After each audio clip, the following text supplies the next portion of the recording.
Весна 2020 года. Обычная многоэтажка в Воронеже. Два симпатичных парня спокойно заносят в квартиру черные пакеты, а еще 3 больших контейнера по 50 литров. И дальше несколько месяцев здесь идет обычная жизнь. Приходят гости, собирается молодежь по вечерам, соседи относятся с пониманием. Тем более ребята интеллигентные, спортом занимаются. Один вот вообще был капитаном баскетбольной команды и аспирантом на кафедре химии в Воронежском университете. И вот на этой самой кафедре 4 месяца назад произошло странное событие. Бесследно, таинственно исчез ее ведущий профессор, доктор химических наук Вячеслав Кузнецов.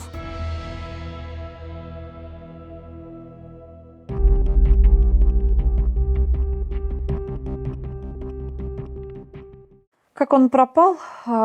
Сперва, получается, мама с ним созванивалась, все нормально.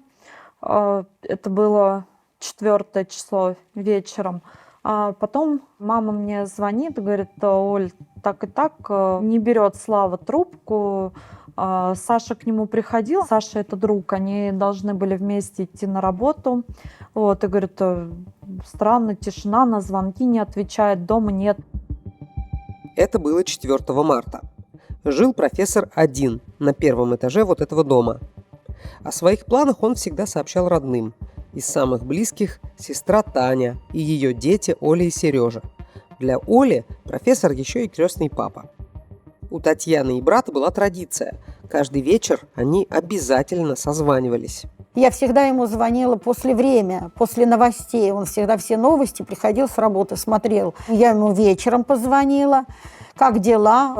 Я сейчас новости посмотрю и буду спать. Я что-то себя плохо чувствую. Но я чувствую, что он какой-то вот на нервах. Вот что-то его беспокоило. Вот.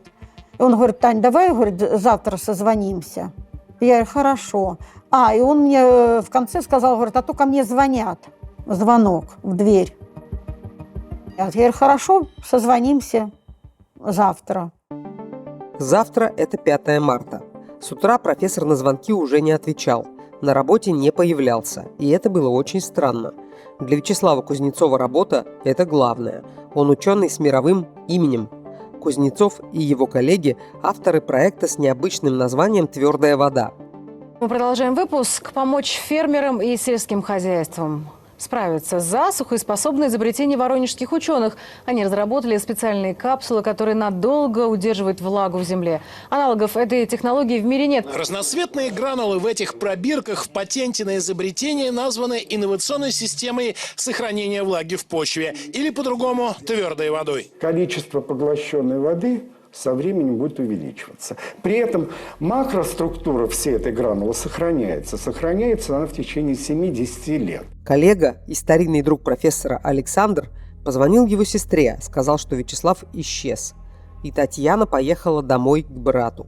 Приехала к нему. У него все было чисто, все вроде нормально. Вот. Но я почувствовала, что у него холодный чайник, во-первых. Говорю, значит, он не грел. Постель его как была застелена, так и осталась. Меня еще смутило, что у него стакан стоял. Стакан с запахом корвалола. Я говорю, что же он так разволновался, что он запах у него корвалола. И все. И звонили, и не могли дозвониться. Телефон был выключен. Саша, его друг, говорил, что он включался иногда, телефон его. И я потом посмотрела, что у него нет сумки.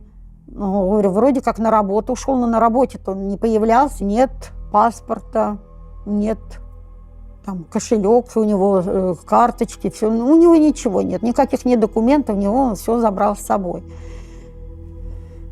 Говорю, куда он мог уйти? Я никак не могла предположить вот это все. Естественно, отгоняла от себя все это плохие мысли. Не было и загранпаспорта, сумки. Казалось, что профессор уехал, и, возможно, за границу. Он часто ездил на научные конференции по всему миру, но почему не предупредил? Тем более, что дома оставалось 2 любимых кота. полиция и волонтеры начали поиски. Мы позвонили волонтерам всем. И я осталась ночевать одна в квартире и сидела вот всю ночь. Ждала, стука ждала, может быть, вернется, может быть, придет откуда.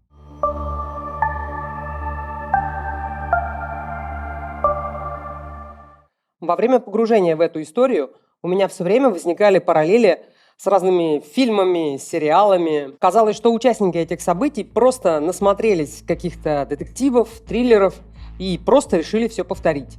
Полный набор от слежки за жертвой до контейнеров с кислотой. Почему ощущение киношное? Потому что каждый раз трудно поверить, что люди способны на такие злодеяния. Особенно с человеком, который долгие годы помогал им и поддерживал во всем. Что еще поразило, что преступники не маргиналы. Главное действующее лицо – человек, который долгие годы вращался в кругах ученых, строил научную карьеру, интеллектуал, одним словом. Об этом деле довольно много говорили, снимали сюжеты для новостей, писали статьи, но, на удивление, информации было мало.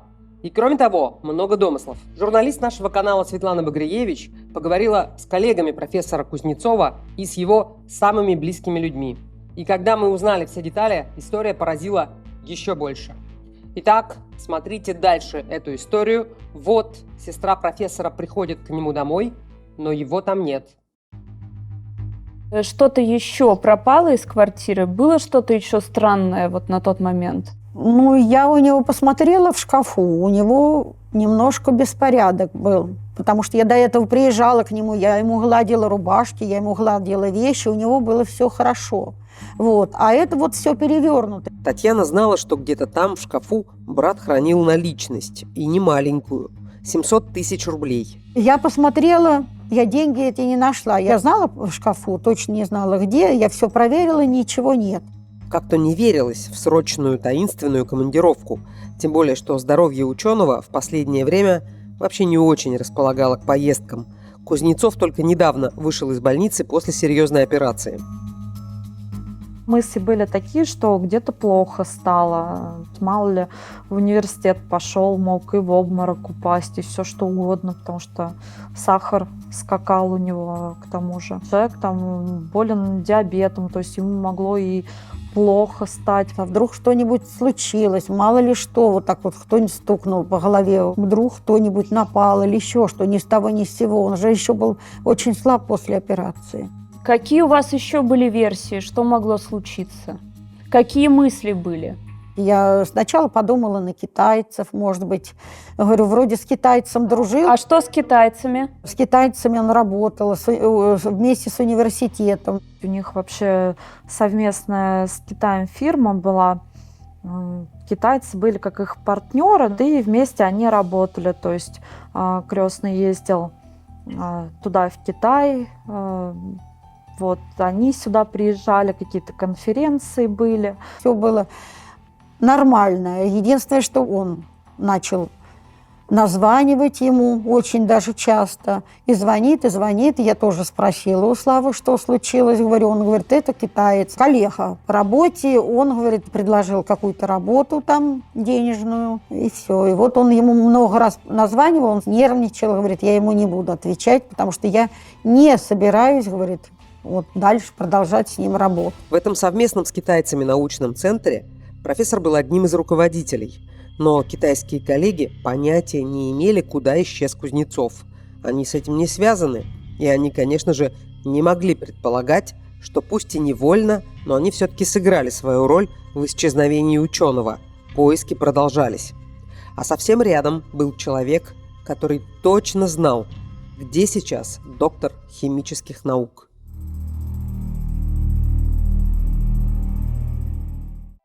Профессора искал весь Воронеж. И, конечно же, студенты университета.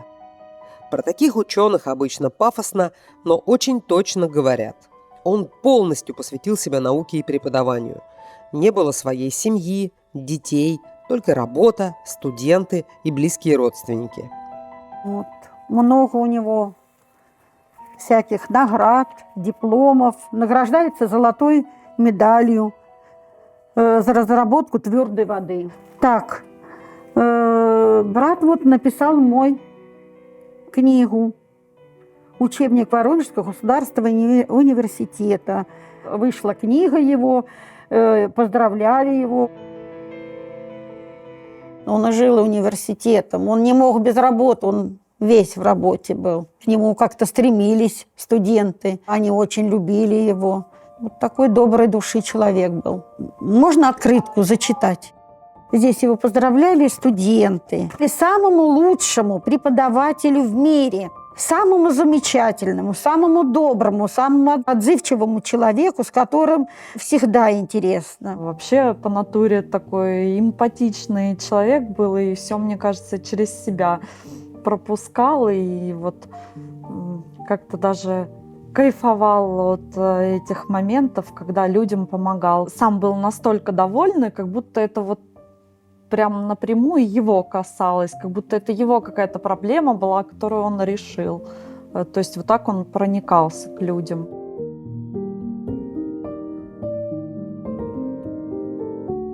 Есть такие преподаватели, которые всегда окружены студентами. Они общаются после занятий, студенты нередко приходят в гости прямо домой к профессору. У меня была похожая преподавательница во время учебы в университете. Мы собирались у нее дома, пили чай с пирожками, говорили обо всем, обсуждали учебу, вообще всякие разные темы. Это была такая хорошая дружба, без понебратства, с таким настоящим пиететом, с уважением к возрасту, к опыту. Это такой круг единомышленников. В научной среде такое бывает нередко, когда вот люди встречаются, обсуждают научные работы, в этой среде пишутся диссертации, и часто нужен совет, поддержка. Вот такая атмосфера была дома и у профессора Кузнецова. Профессор тогда жил еще не один, а со старенькой мамой. И такая получалась очень душевная картина. Собиралось небольшое научное сообщество. Мама профессора всех угощала чаем.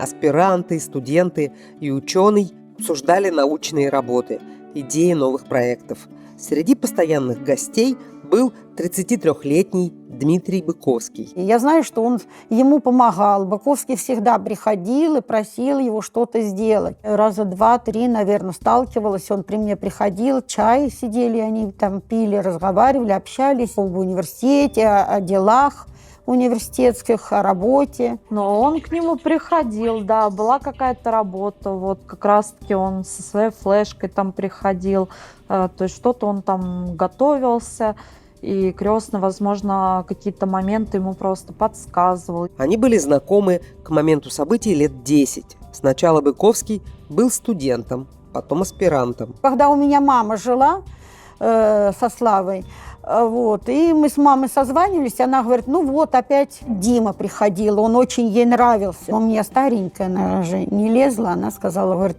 они по работе сидели постоянно за компьютером, и что-то они там решали. После исчезновения профессора Быковский тоже помогал в поисках.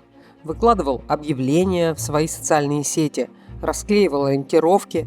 Никто даже подумать не мог, что этот человек на самом деле знает, где его наставник. Но сам при этом активно его ищет. Вот его переписка с Олей, племянницей профессора. Вот что пишет Быковский. Часть центра обклеил. Еще завтра буду клеить. Оля отвечает: привет, это хорошо, спасибо. Дмитрий: да не за что. Если что еще надо, пиши, звони. Его, конечно, проверяли, как и все окружение профессора, и даже вызывали на полиграф. Родных Кузнецова тоже проверяли на детекторе лжи. В это время как раз я должна была ехать на полиграф. Вот. В это время как раз я не видела, но приезжал Быковский, который не стал полиграф проходить, сказал, что у него температура, что он заболел. Так интересно. Получается, он не прошел полиграф? Он не прошел. Создавалось ощущение, что он переживает тоже. Да, он же приходил в университет и сокрушался, то, что профессор пропал. Ой-ой-ой, как же это такое? В таком же шоке была вся кафедра химии и весь университет. Куда пропал ученый? Полиция выяснила, что за несколько месяцев до исчезновения в жизни профессора произошло нечто странное. И случилось это, когда он лежал в больнице, еще в августе 2019 года. Я уже узнала позже, как раз он выписался, и он со мной поделился, говорит: Оля, у меня такая вот ситуация, говорит, у меня есть счет, на котором лежат деньги, вот, ну, как бы сумма крупная, и приходит смс-сообщение, как будто кто-то пытается туда войти, что-то снять, но не получается. И в этот момент эти коды приходили Вячеславу Алексеевичу, который лежал в больнице. Да, совершенно верно. Я сказала, говорю, дядя Слав, да, ну, это какие-то мошенники, не знаю, что там происходит. Говорю, нужно в банк обратиться, либо карту сменить, либо там пароли. Крупная сумма – это деньги от гранта на развитие совместного с китайцами научного центра. Деньги в долларах лежали на корпоративной карте, а сама карта была у Кузнецова, как у одного из руководителей центра. Это Слава получил грант. Вместе с университетом, у них там все это общее, это не Славины деньги. Соответственно, там у него была карта, вот, но это, скажем так, не его лично, а как больше корпоративный какой-то счет был. Там лежали в районе 1,5 миллиона рублей, получается, на этом счете. И тут вдруг приходит СМС, что кто-то пытается снять деньги. Профессор в больнице, и, конечно, он не знает, что в его квартире 2 человека сидят за его компьютером в темноте, в перчатках и бахилах. И один из них очень хорошо знаком профессору.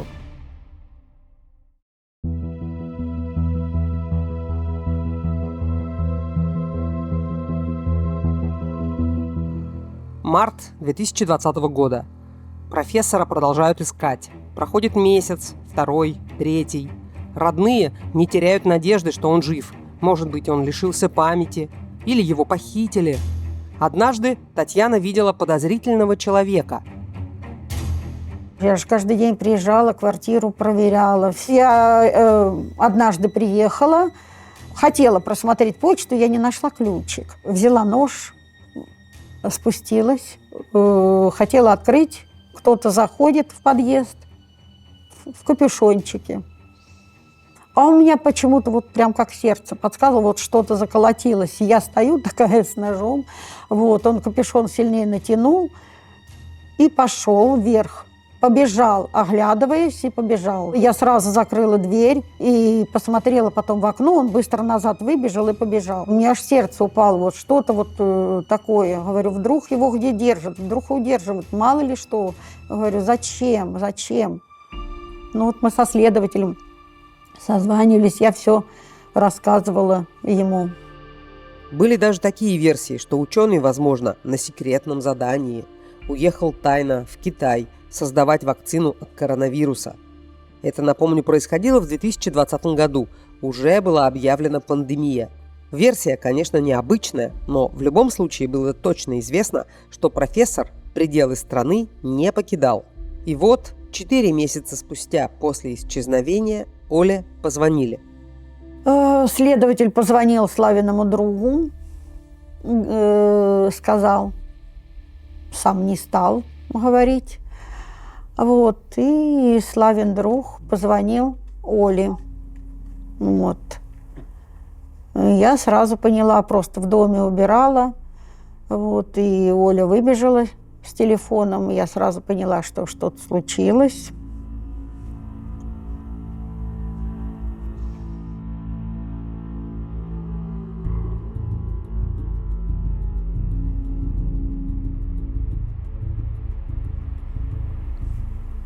Дочка мне боялась говорить.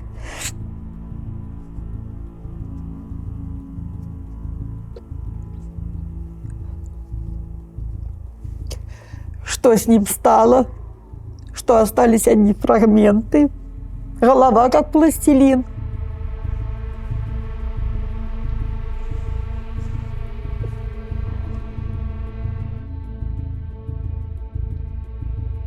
Но она не сразу сказала, она потом мне дочка сказала, вот так и так. Сначала просто убийство.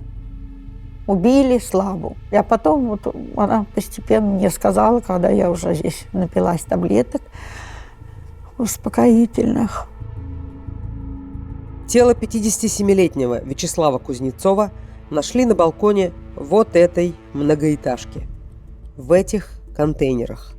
Части тела были залиты соляной кислотой. Поэтому слова Татьяны, что голова была как пластилин, это не фигура речи. 4 месяца фрагменты тела медленно разъедала кислота. В квартире, на балконе которой стояли контейнеры, жил 30-летний Александр Харламов. Его задержали. Но почему он так жестоко расправился с профессором? Этого человека не было в окружении Кузнецова. Я на самом деле долго размышлял по поводу вот этого всего произошедшего. Нельзя было так делать. Было очень тяжело. Харламов начал говорить и назвал имя своего сообщника – Дмитрий Быковский. Его задержали на следующий день. Ну, конечно, я была в шоке. Когда мне сказали, что это еще Быковский причастен, то у меня вообще дар речи пропал. Я говорю, ну как это можно, как? Было страшно. Так общались хорошо, и вот так сделать, конечно, это было страшно. Это было ужасно. Просто вот голова отключается после этого всего.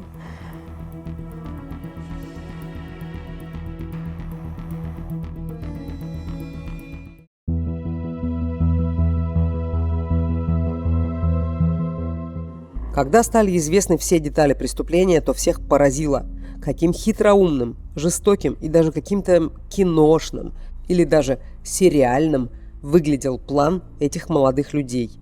Киношный, сериальный, может быть, слова и неуместные, когда речь идет о нечеловеческой жестокой расправе, но скоро поймете, почему мы его используем. Я как понимаю, были в дружеских отношениях с преподавателем. Да? У вас даже фотографии есть общие страницы. Да. Преступники сразу назвали мотив – деньги, но родные в это не поверили. Честно, даже если брать в расчет то, что сказали, корыстная цель была убийство, то у меня все равно свое мнение на этот счет. Я думаю, что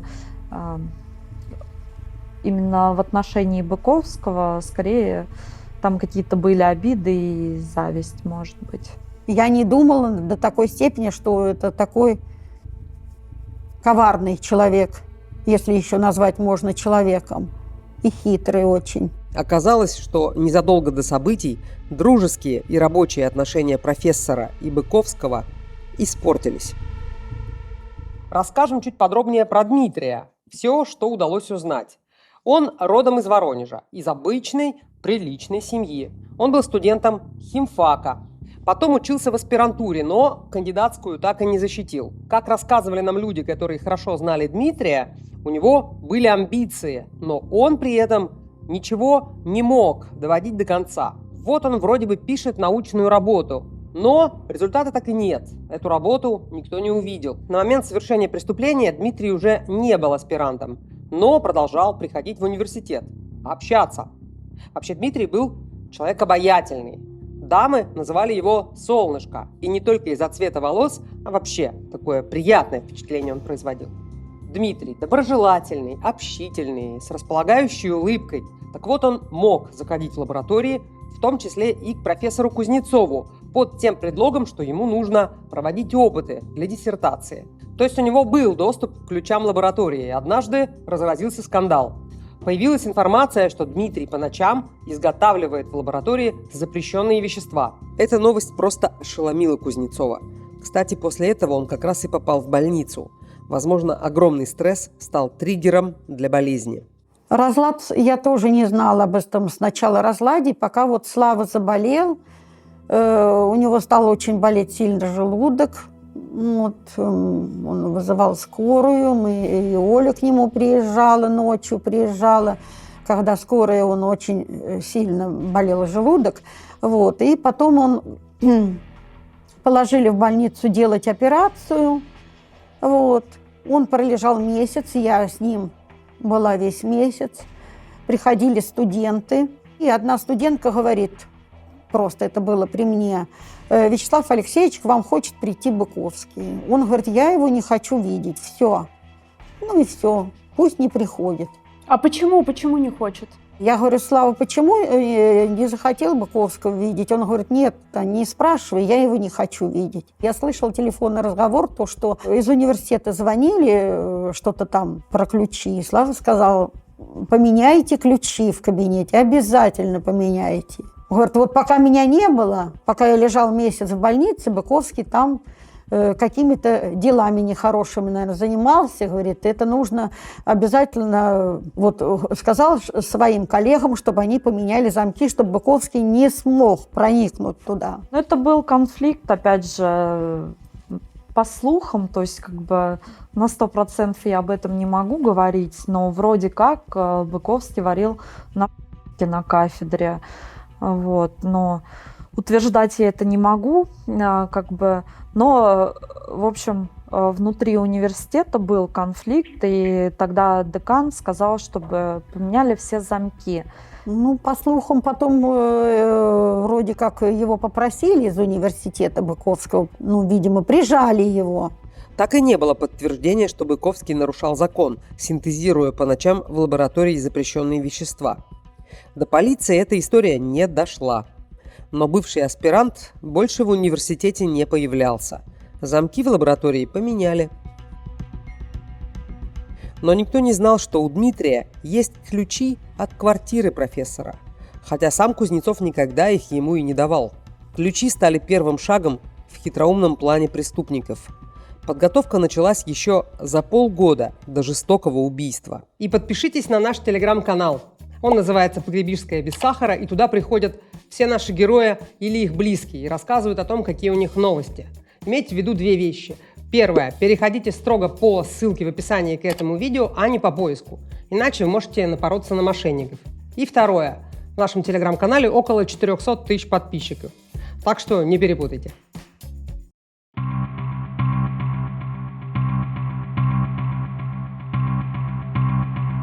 Вернемся к моменту, когда профессор лежал в больнице.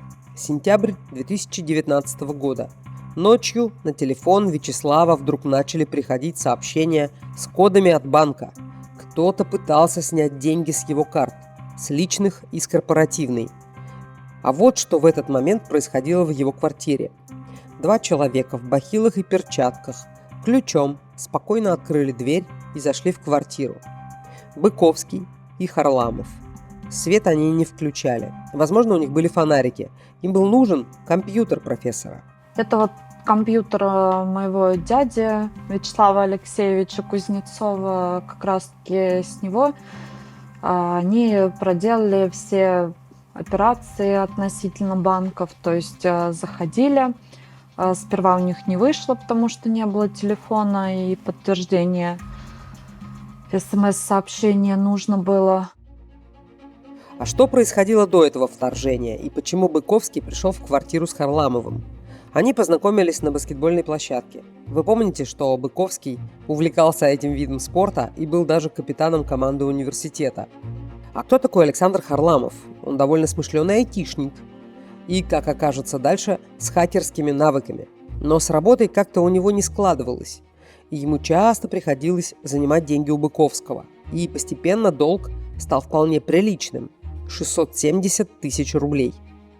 30-летний Александр родом из республики Коми. У него была семья, ребенок. Потом семья распалась, и он переехал в Воронеж. Он никогда не был связан ни с каким криминалом, у него не было судимостей. Всем вокруг он казался хорошим парнем. Как и Дмитрий, любил баскетбол. В одной команде они участвовали в соревнованиях. Чем Александр зарабатывал на жизнь, непонятно. Но денег ему явно не хватало. Поэтому он постоянно занимал у Дмитрия. Долг рос, а вернуть его Александр не мог. И тогда Дмитрий рассказал ему о том, что профессор Кузнецов получил приличный грант, и что деньги уже у профессора на счету. И Александр, как айтишник, сможет взломать компьютер профессора, забрать деньги со счета у него и вернуть Дмитрию долг. У Быковского были ключи.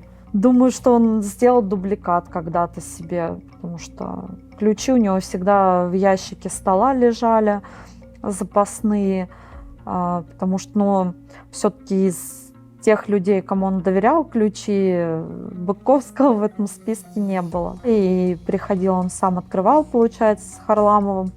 Вот они заходили в компьютер в его, И тогда они там пытались найти, но у них не вышло вывести эти деньги, получается, потому что не было телефона. Потом уже, когда крестного выписали из больницы, Быковский часто приходил к нему в гости и пытался как-то с телефона эти все пароли сделать, но, видимо, это было слишком так. В общем, можно было заподозрить. Поэтому у него ничего не вышло.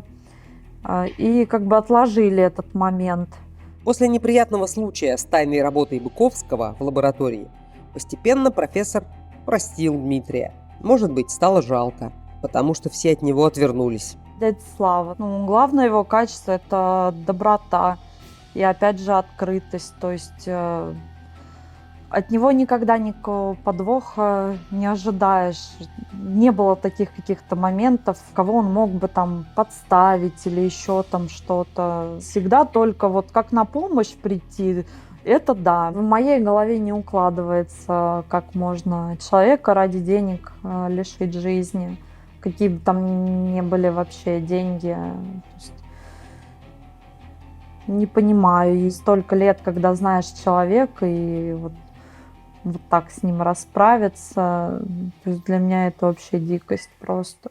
Почему вы, Ольга, думаете, что со стороны Быковского мотив – это не деньги? Я не думаю, я так говорю, потому что как бы семья его, в принципе, не бедствовала. Я не думаю, что у него какие-то особые проблемы были с деньгами. Тем более, как потом выяснилось, что Харламов ему должен был 670 тысяч. То есть если человек занимает такие деньги, разумеется, что у него было с чего занимать. Со стороны Харламова все-таки это, насколько я помню, он что-то говорил про своего ребенка, что чуть ли он не ради ребенка решился на убийство человека. Так, на секундочку. Ребенок у него есть, да, это официально подтверждено, но, честно говоря, это вообще бред. Очень хотелось после развода дать ребенку. Но вот как-то так. Извините, не получилось. То есть, насколько я знаю, жена уже вообще в другом городе живет, с другим мужем, ребенок. То есть не думаю, что там какая-то вообще помощь была. Ну и согласитесь, это помогать ребенку таким образом, это нет. Я думаю, ребенок был только отводом глаз. Так, когда нужно было спасать свою шкуру, извините за грубость. На допросе Быковский рассказал, что тот первый ночной визит в квартиру – это была разведка. Они хотели понять, сколько вообще денег у профессора. У айтишника Харламова получилось зайти в личный кабинет, увидеть деньги на счетах. А дальше они разрабатывали следующие шаги. У них был план А и план Б. И снова такое странное ощущение киношности у меня возникает, как будто они заимствовали разные сценарные решения из криминальных фильмов, как будто это какая-то игра, а не человеческая жизнь. Для начала они установили слежку за профессором, сняли рядом квартиру. Да, была слежка, то есть Харламов, он попросил человека, то есть этот человек, его знакомый, Илья, он снял специально для него квартиру, то есть Харламов пообещал ему какую-то выплату, там не очень большую, но тот согласился. Вообще парень молодой был, конечно, странно то, что у него не возникло никаких подозрений, то есть он на это все так легко пошел, снять квартиру, проследить там, сфотографировать окна или что-то. То есть нужно было за подъездом последить.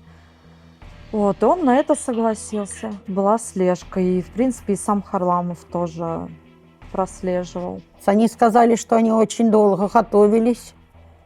Они еще в декабре, видимо, готовились, еще хотели, как со слов следователя, что они хотели раньше еще это сделать, все никак не могли. Тут еще и я ездила постоянно к нему. После операции нужно было готовить ему такое все диетическое. Вот, я приезжала к нему через день, готовила. Следили с бокового входа, потому что в арке как раз-таки там барбершоп находится, у них камеры висят перед аркой, они там не ходили, чтобы никто ничего не заподозрил. Вот, а ходили там, получается, с бокового входа. И вот 4 марта 2020 года Харламов и Быковский пошли осуществлять свой план.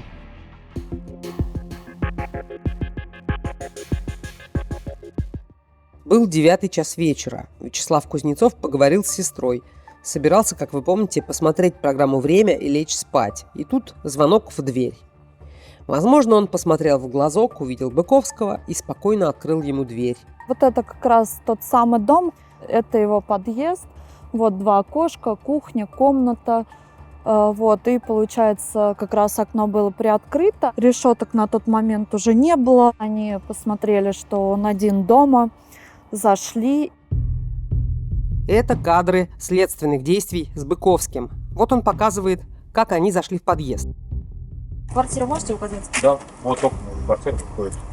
В рюкзаке у Дмитрия бутылочка с хлороформом. Те, кто любит криминальный жанр, часто видят в кино и сериалах, как преступники используют это химическое вещество, чтобы лишить жертву сознания. Мы прошли в квартиру, соответственно, прошел и сел вот на вот эту вот окошке. Вот. Утонул, соответственно, кучу им подал. Что происходило в квартире? Профессор сидел в кресле, Дмитрий с ним разговаривал, а Александр тем временем зашел сзади и резко схватил профессора за шею. Такой вот захват, удушающий прием. Дмитрий тем временем достал из рюкзака тряпку, пропитанную хлороформом, и приложил крепко к лицу Кузнецова. Тот, конечно, начал сопротивляться. Вообще профессор был довольно высокий мужчина, выше 180 сантиметров. Но после операции он сильно похудел и весил чуть больше 50 килограммов. Вот на этом видео профессор после больницы и, конечно, заметно исхудавший, совсем не похожий на себя до болезни. И вот на него напали 2 крепких здоровых парня. Но в этой неравной ситуации Кузнецов пытался сопротивляться. Я так поняла, как он боролся. Я у него потом нашла очки, валялись за батареей. Харламов еще рассказывал, что он хотел выпрыгнуть в окно. Он на 1-м этаже жил. Слава отключился, он же еще слабый был, видимо, после операции. Он отключился. Подал, то есть, вот руки, и положили вот сюда. Вот так вот все. К сожалению, из следственных действий у нас есть всего 35 секунд. Но даже в том коротком видео бросается в глаза, как деловито и спокойно Быковский рассказывает, как все происходило. После того, как профессор потерял сознание, они связали руки и ноги ему скотчем и уложили его на кровать. Дальше непонятный момент, но, возможно, профессор приходил в себя. Я так думаю, что они начали пытать у него... выпытали все, я так поняла. Как забрать деньги? Он же Харламов айтишник, это же не просто так. Пришли и взяли деньги. И пока Слава лежал, они, видимо, снимали деньги.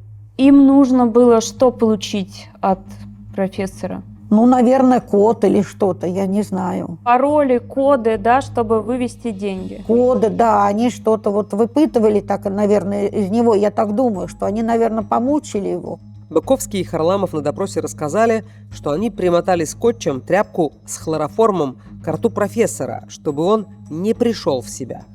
А потом, со слов Быковского, он якобы ушел из квартиры, а Харламов остался за компьютером разбираться с банковскими счетами. Дмитрий во время следствия расскажет, что не собирался убивать профессора. Просто, мол, хотел его ограбить, а после уговорить не обращаться в полицию. Но Александр признался, что они обсуждали разные варианты, в том числе и убийство. Если Кузнецов будет сопротивляться, то они его убьют. Или обсуждали еще вот такой вариант, что профессор не перенесет большую дозу токсичного хлороформа и умрет сам.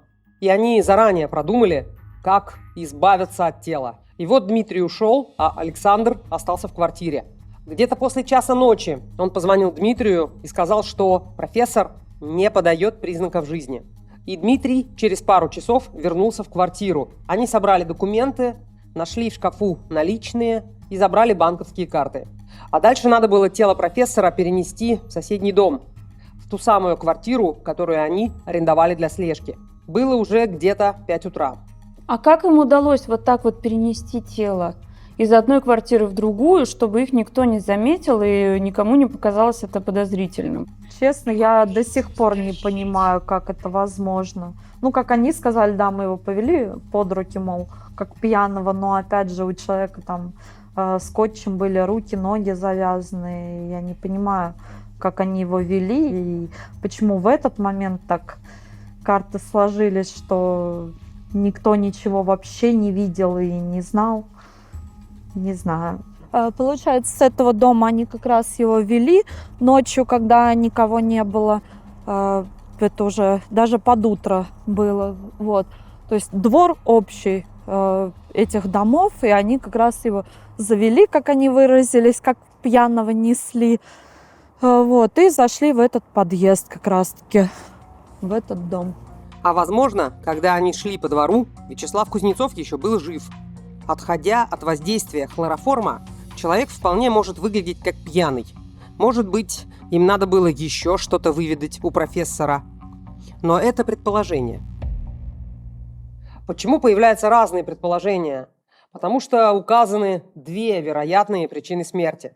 Первая – токсическое действие, острое отравление хлороформом. И вторая причина – удушение. Специально ли душили, или это последствия удушающего захвата, но в любом случае были травмы шеи, которые привели к гибели. Какая из двух причин вызвала гибель профессора Кузнецова, точно сказать нельзя. Тело 4 месяца пролежало в кислоте. На допросах они утверждали, что профессор умер все-таки у себя дома, и что якобы они вообще такого исхода не ожидали. Дальше перенесли его в другую квартиру и бросили прямо в коридоре. Потом они его перетащили в ванну. Там, получается, 4 дня он лежал. Потом уже Харламов расчленил его, получается, упаковал по пакетам, но я не помню, ну где-то спустя неделю, наверное, это все прошло. Они заранее покупали мешки, они заранее покупали там перчатки и купили контейнер. Купили также ножовку по металлу. Харламов взял на себя задачу избавиться от тела.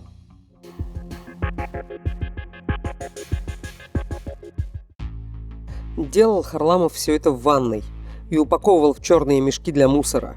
Быковский потом вымыл ванну хлоркой и тщательно протер все уксусом.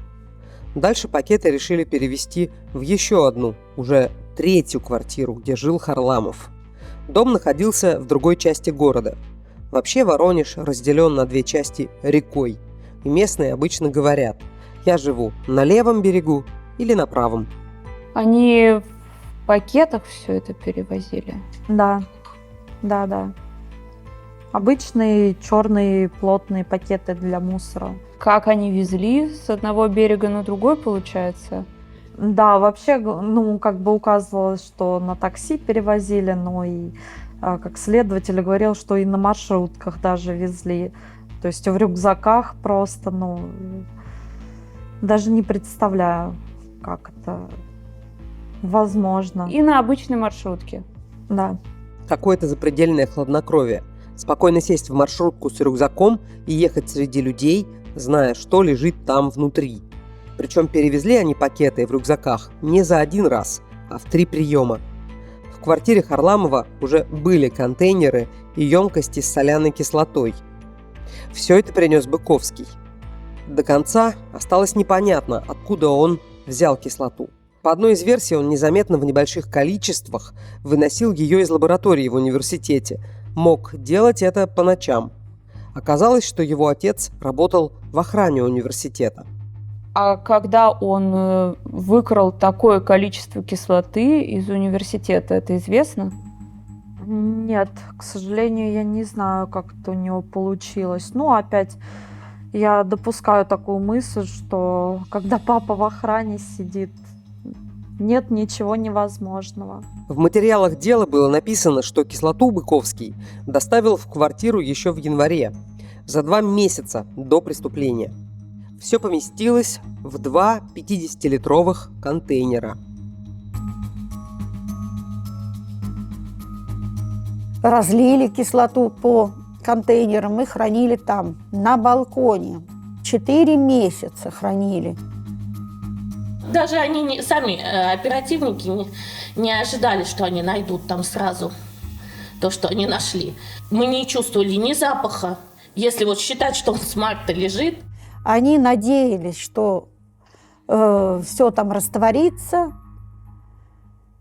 и они выльют в водохранилище. Ну вот они ждали. А пока тратили деньги. В общей сложности с личными деньгами профессора и деньгами от китайского гранта получалось 2 миллиона рублей. Большая часть на картах и 700 тысяч наличными. Кузнецов снял эти деньги сразу после больницы. А он мне рассказал: Тань, я снял деньги, которые собираю чтобы купить квартиру, копил. Я говорю: зачем ты их снял? Он говорит: на всякий случай. Я говорю: да какой случай? Что может быть? Он говорит: ну вот, видишь, я же сильно заболел, мало ли что могло случиться. У меня подозревали, мол, онкологию. Ну, видимо, что-то он думал, потому что он постоянно был такой в напряжении. Что-то вот, видимо, у него в голове было. Друзья приоделись, купили на похищенные деньги хорошие спортивные вещи. Возможно, именно в этой одежде Харламов потом стоял в зале суда. Значит, как Быковский и Харламов распоряжались деньгами, доступ к которым они получили? На самом деле распоряжались, просто тратили их бездумно на всякие мелочи, на вещи, там дорогие спортивные костюмы, кроссовки. Просто на обычные вещи. Они жили там вместе или кто-то из них один жил в этой квартире? У Быковского своя квартира была, у Харламова своя. Единственное, что меня, конечно, поражало, то, что как они могли собираться в этой квартире. Даже друзья какие-то приходили, они там пили, ели и так далее. 4 месяца жить в этой квартире. Да еще какие-то друзья приходили.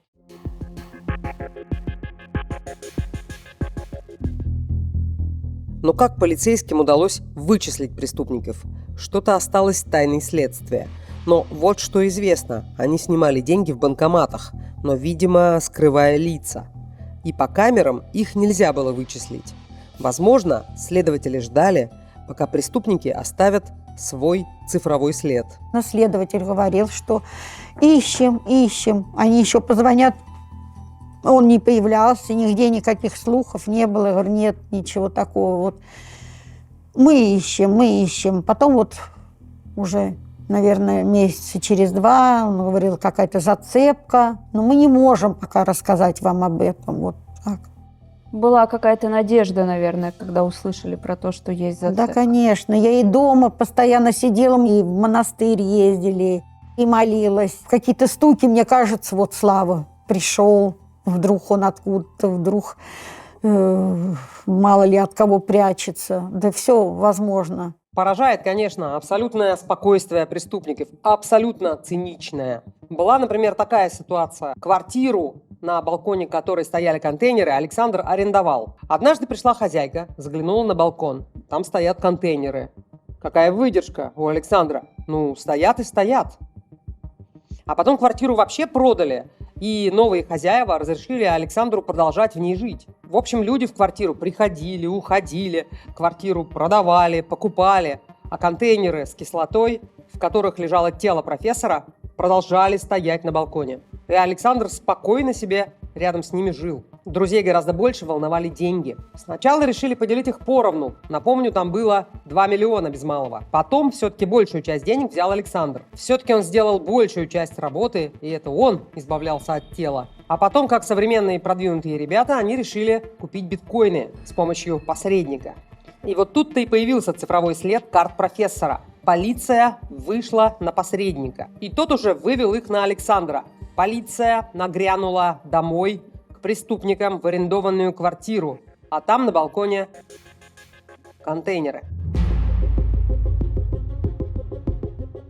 Вот благодаря следователям, я просто благодарна им, особенно Попов Иван Алексеевич вел наше дело. Вот то, что они так вот хорошо организовали, организованно они нашли все. Несмотря на то, что тело 4 месяца лежало в соляной кислоте, его еще можно было опознать. Вы наверняка задались вопросом, почему, пусть и бывший аспирант-химик, был уверен, что таким образом он полностью избавится от главной улики – тела. И опять у меня только одно объяснение. Он такое видел в кино. Но реальность другая. Честно говоря, не хочется пускаться в объяснение, как работает соляная кислота. Но странно, что химик Быковский этого не знал. Сразу после задержания Быковский дал показания, но потом от них отказался. Не признавал свою вину, требовал отпустить его под домашний арест.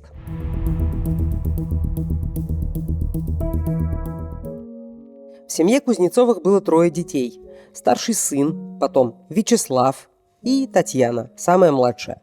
Жили они в небольшом селе, недалеко от Воронежа. Можно представить, если мыслить стереотипами, что наверняка будущий ученый-химик в детстве был отличником, все время в учебниках, формулах, но на самом деле маленький Слава рос ребенком творческим и артистичным. Мы очень хорошо дружили. Все было у нас хорошо. Любили сидеть, книжки читать вместе. Любил он петь песни, танцевать.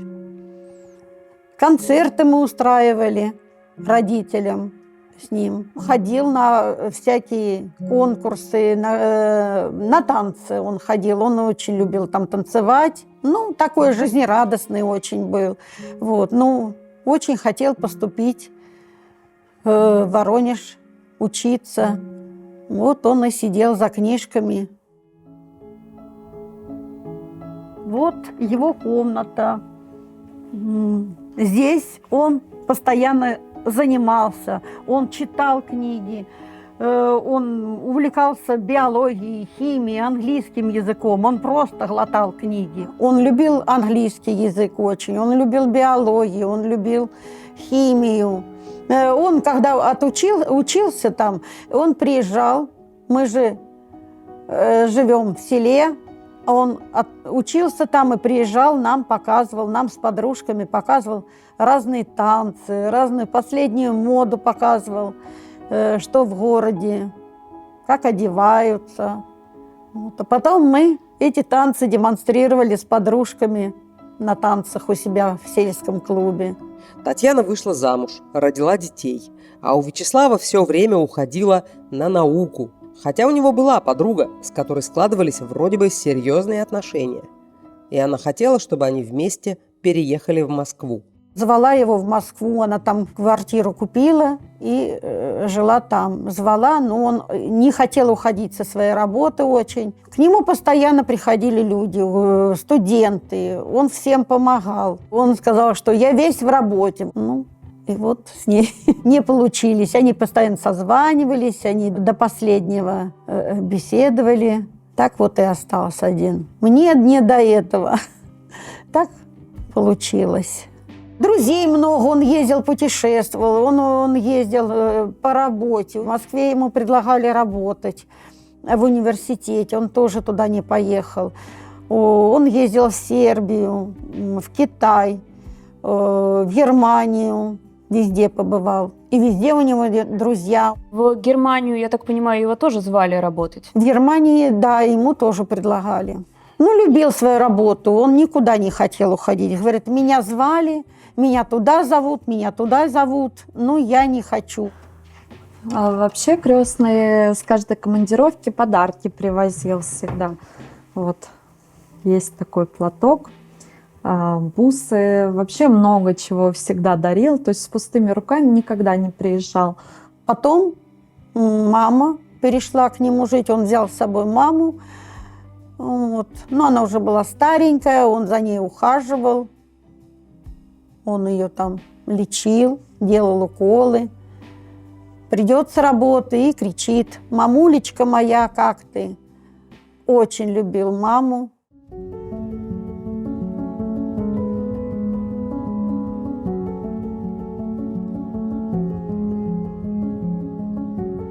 Вот наши дорогие пришли мы к вам. Вот наши любимки. Мой братик, привет, Славик мой хороший.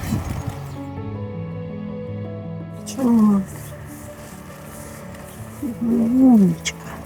А мы рядышком. Привет, Слава. Очень по тебе скучаем. Все помнят о тебе. Вот и фильм по тебе снимают. Мой хороший. Как нам не хватает тебя, бедненький ты мой.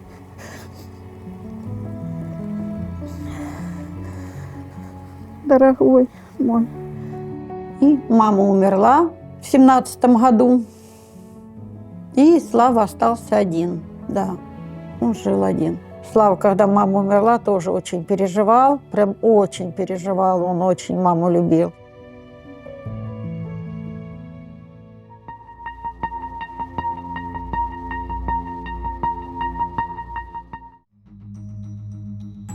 Во время следствия вначале пришли к выводу, что главным в паре преступников был Харламов. Он сообщил Быковскому, что профессор мертв. Он избавлялся от тела. А Быковский после первых признательных показаний изменил тактику и говорил, что ничего плохого не делал, просто хотел припугнуть профессора и забрать деньги. А первые признания у него вообще выбили силой. Применение силы адвокатам Быковского подтвердить не удалось, все было в рамках закона. И дальше следователи доказали, что организатором преступления был именно Быковский, а не Харламов. Это Дмитрий сообщил Александру о деньгах профессора. Это он, идейный вдохновитель вот этого жуткого плана. Как они вели себя на суде? На суде Харламов, в общем, более-менее адекватно себя вел. Ну, понятно, что себя он тоже защищал всячески. То есть адвокат там придумывал все, чтобы можно было максимально там срок уменьшить, вот. Но хотя бы его поведение было вполне сдержанным, вот. Выглядел он не очень, как бы, и с каждым судом все хуже и хуже. Проглядывалось волнение, так сказать, что он там потом уже и посидел, и худой, и был такой, прощение просил. Ну, понятно, что это, господи, прощение в этом случае вообще неуместно никак. И опять же, большой вопрос, насколько оно искренним было. Вот. Ну, а про Быковского тут даже и говорить нечего. Вот это его любимая ухмылка, наглость вообще, то есть ни капли сожаления. Приходил просто с высоко поднятой головой. Опять же, его отец заходил также вообще. Знаете, такое ощущение было, что как будто мы перед ними провинились, потому что, не знаю, такой вид у них был. Татьяна, скажите, а может быть, родственники извинились за этого Быковского, или никто так и не извинился даже? Нет, конечно, нет. Нет. Никто не извинялся. Постоянно присутствовал его отец на судах. Ни разу не подошел, не извинился. Быковский даже, когда он сидел в СИЗО, просил, чтобы ему дали домашний арест. Сидеть под домашним арестом, потому что заболела бабушка. Какой добродетель. Вот.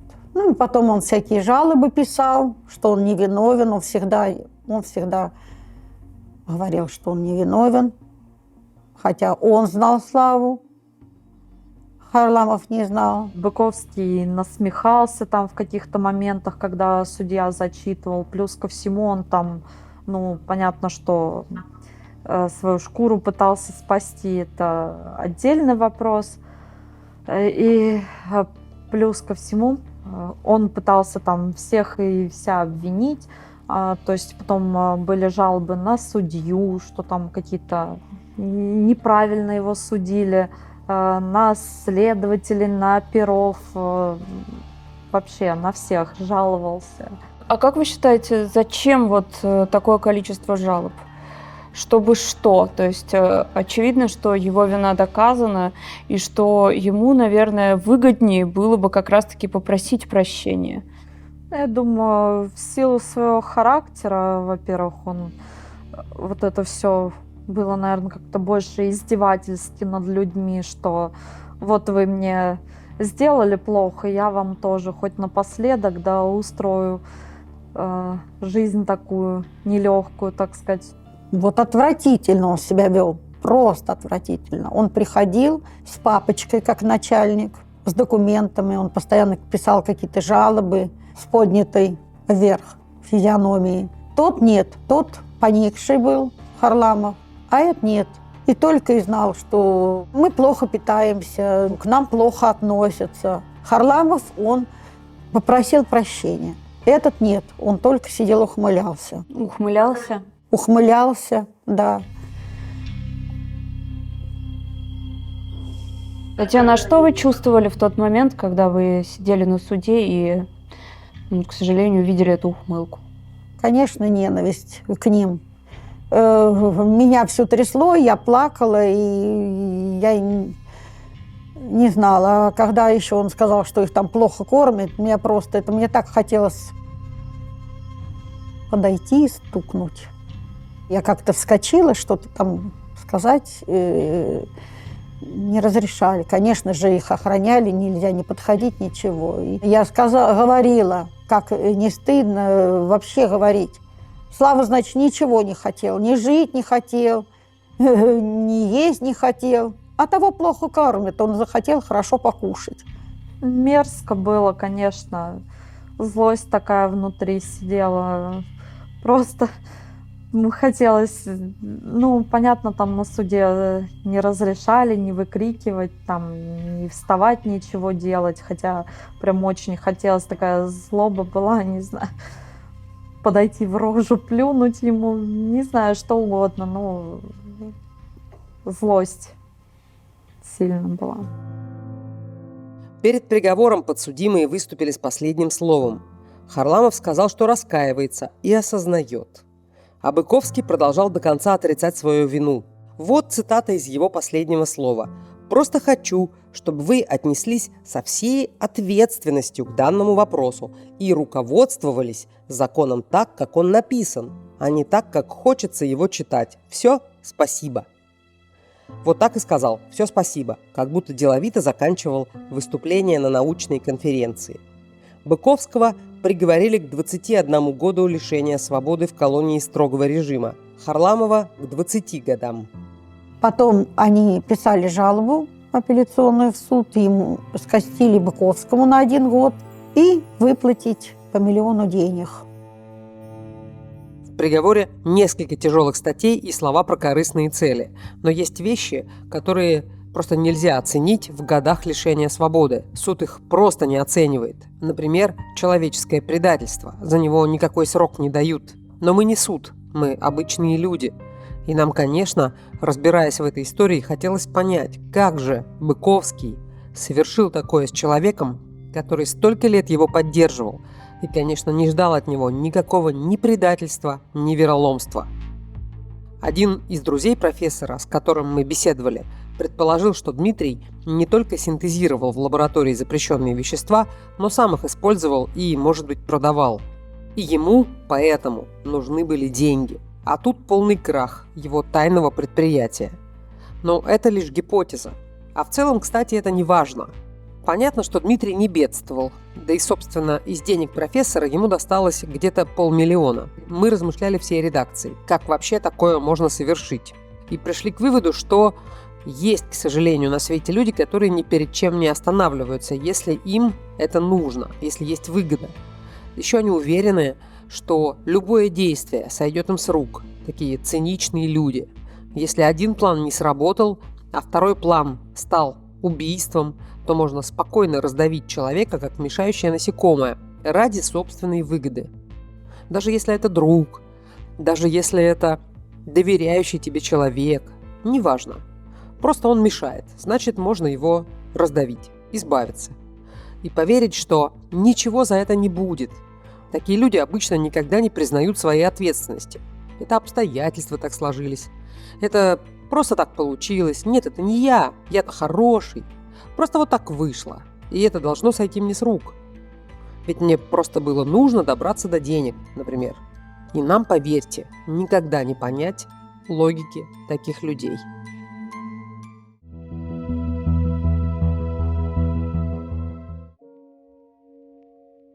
Ну, тяжело, конечно. Тяжело без него. Я привыкла. Первое время, конечно, было очень тяжело.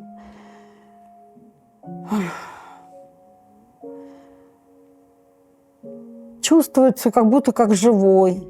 Мы привыкли каждый день созваниваться. Вот вечером после работы, тем более я постоянно в последнее время к нему ездила, вот и есть, готовить, и убирать.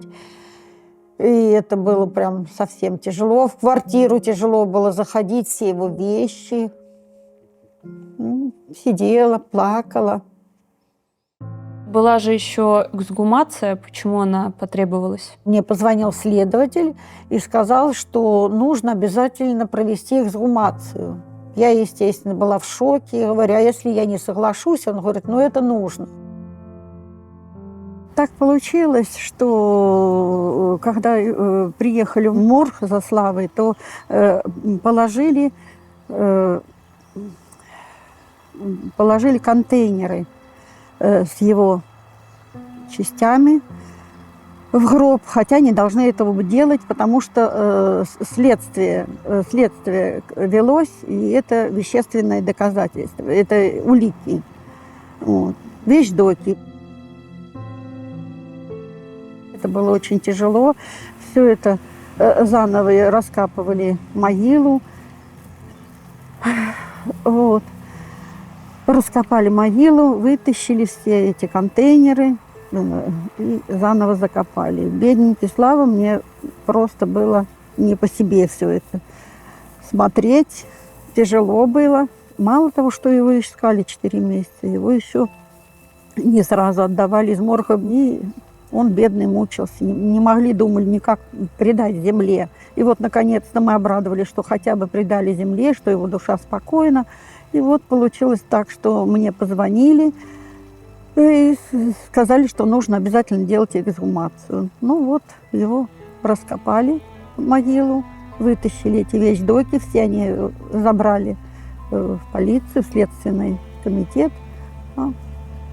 Заново мы его закопали. Что ж тебе, бедненький братик мой, не везет так? Это было ужасно. Что он пережил, просто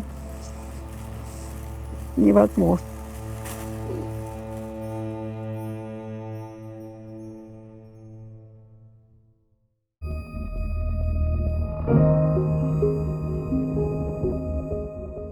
А насколько близкими были у вас отношения? Отношения были близкими, то есть он мне был, скажем так, как второй отец. Я, допустим, там молодая еще была, в студенческие годы, ну там мало ли какие-то косяки, не косяки, ну какие-то мелочи, где-то там родителям боишься лишний раз сказать, ругать будут, вот, а к нему могла прийти, поделиться, с ним поговорить. Да и так могла с подружками даже зайти, всегда и чаем напоить там, либо вот созванивались, он там скажет, я там твой любимый там Даниссимо, к примеру, купил поесть, заходи там, вот. Ну, то есть очень близкими, теплыми были отношения. Я еще маленькая, когда была, он забирал меня все время, мы ходили куда-то там, ели вкусняшки, там, аттракционы, не аттракционы, то есть полноценные прогулки такие были. До взрослого момента мы общались тоже. С собой меня часто возил, куда-то поехал, там в Москву, в МГУ, в МИДХТ, это тоже химический институт. Вот, меня всегда за компанию, чтобы я просвещалась там тоже, вот. А за границу меня с собой брал, ездили в Германию, в Амстердам. Он меня тоже как дочь расценивал, вот, меня и брата. Даже вот когда спрашивали там с семьей, не заладилось, то есть он весь был в науке, а потом уже говорит, ну зачем мне, у меня вот есть мои дети, так сказать, Серега и Олька. Вот. А потом уже внук свой появился, сын Оли. Вот Артем радуется подарку профессора. Некоторые игрушки мальчик хранит до сих пор. Мы ехали в машине, и он мне подарил робота этого. Я очень обрадовался и начал его распаковывать. Привет, крестный. Ну вот, навестить тебя решила. 6 лет уже прошло с того момента страшного. Тяжеловато без тебя поделиться иногда хотелось бы чем-то, как раньше. Сядем с тобой, поболтаем. Вот, очень не хватает тебя. У меня еще такой уточняющий вопрос. А получается, квартиру, в которой жил Вячеслав Алексеевич, вы продали? Ну, тяжело было в эту квартиру заходить.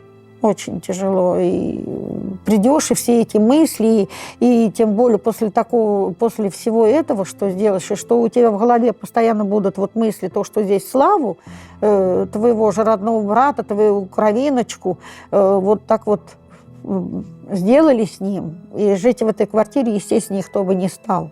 У него же еще кошки были. Были кошки 2, да. И он любил кошечек. Он за ними ухаживал, он с ними разговаривал. И мама, когда с ним жила, она всегда с кошечками общалась. Вот. Ну, любил животных. А вы их отдали? Да, я отдала там волонтеру. Я-то еще надеялась, что он вернется. Вот. И отдала пока одну соседке, отдала кошку, потом вторую отдала вот волонтерам, сказала, если найдется, то я их заберу назад. Вот. Кошечки прятались бедные, потом выглядывали в окошечко. Ждали его? Да, конечно, в окошечко выглядывали. Я так думаю, ждали, конечно, своего хозяина. Он ласково к ним всегда обращался. Как звали, как обращался? Ну, Муся и Борька. Так он обращался. Мусечка, иди ко мне, моя хорошая. Он же с ним гостинцы приносил.